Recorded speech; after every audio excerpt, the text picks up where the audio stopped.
সম্মানিত দর্শক শ্রোতা, আসসালামু আলাইকুম। আশা করি যে যেখানেই আছেন ভালো আছেন, সুস্থ আছেন।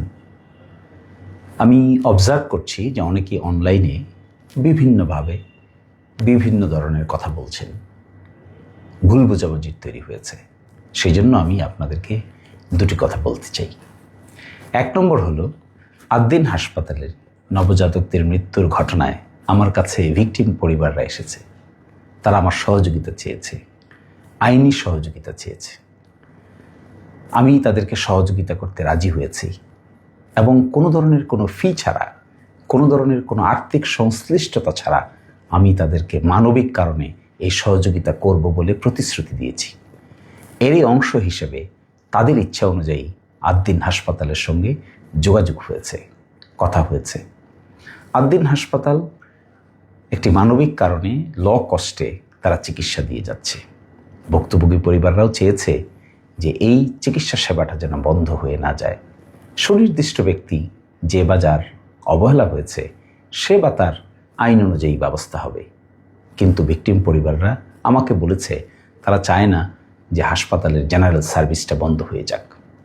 এহেন পরিস্থিতিতে আমি মানবিক কারণে এই ভুক্তভোগী পরিবার এবং আদ্দিন হাসপাতালের কস্ট সার্ভিসের জন্য তাদের পাশে দাঁড়িয়েছি।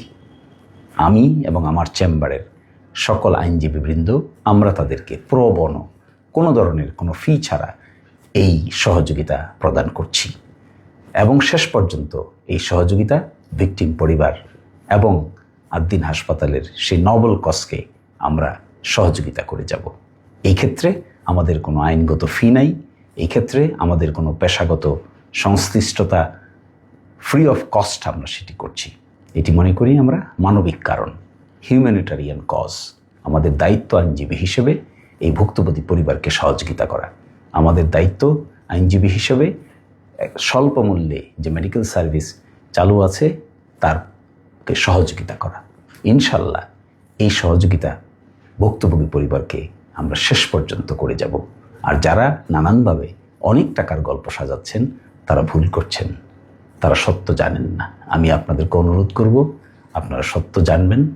আশা করি সকল ভুল ধারণার অপনোদন হবে। ভালো থাকবেন, সুস্থ থাকবেন। আল্লাহ হাফেজ। আসসালামু আলাইকুম।